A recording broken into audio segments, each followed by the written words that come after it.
তুমি বলো বলো বলো বলো কে কে তুমি আজিয়া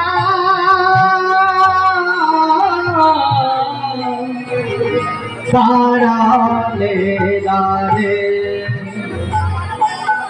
কে তুমি ভক্তের প্রশ্ন শুনে ভগবান উত্তর দিচ্ছে পথহারা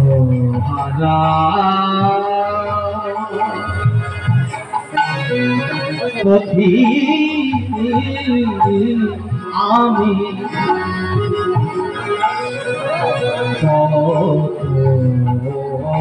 পথহারা পথি আমি চেয়ে দেখো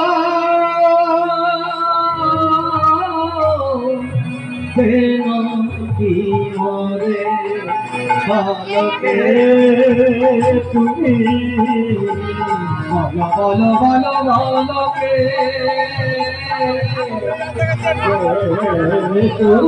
তুমি আসিয়া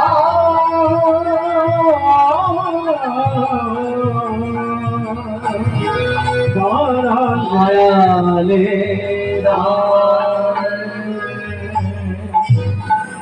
এইভাবে কথোপকথন হচ্ছে। আমার সময় শেষ হয়ে গেছে, অর্থাৎ এই আসর থেকে যাওয়ার সময় শেষ। আর জীবনের সময় শেষ কবে হবে তো আমি জানি না, আপনারাও জানেন না। যাই হোক, একেবারে সময় শেষ। এইভাবে কথোপকথন হচ্ছে ভক্ত ভগবানের মধ্যে, বাকবিতণ্ডা চলছে। গৌরীদাস বারে বারে পরীক্ষা করছেন গৌরহরিকে, চাপা ফুলের মালা পরিয়ে দিয়ে দেখছে কি না আগুনটা জ্বলছে কিনা। ওদের হ্যাঁ জ্বলে গেছে, আগুনটা জ্বলছে। গৌরহরি থরথর করে কাঁদছে, গৌরহরি কাঁদছেন, আর ভক্ত গৌরীদাস হাসছেন, নাচছেন। বলে প্রভু, আমি তোমাকে পরীক্ষা করতে চেয়েছিলাম, আজ আমি পরীক্ষায় পাস করে গেছি, তুমিও পরীক্ষায় পাস করে গেছো। কিন্তু দেখো কেমন অবুঝ ভক্ত আমি, ভগবানকে পরীক্ষা করতে গেছি। গৌরহরি বললেন, কি করেছো গৌরীদাস? ভগবান সে ভগবান কিনা, গুরুদেব সে গুরুদেব হবার যোগ্য কিনা, তার আগে ভালো করে পরীক্ষা করে তারপরে গুরুদেব, তারপরে তাকে ভগবান বলে। এবার প্রভু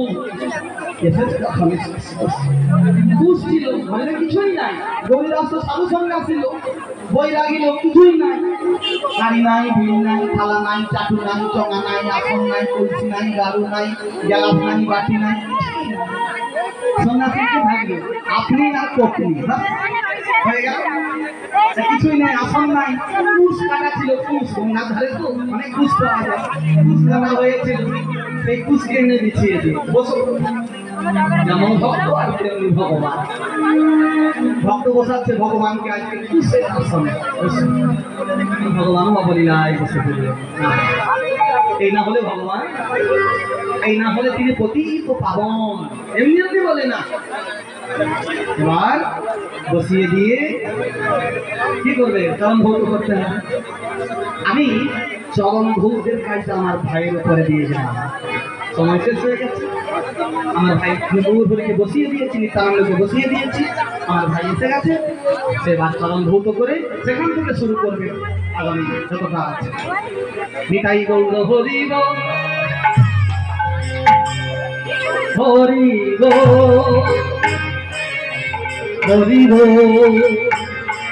হরি গো, হরি গো, হরি গো, হরি গো, হরি গো, হরি গো, হরি গো, হরি গো।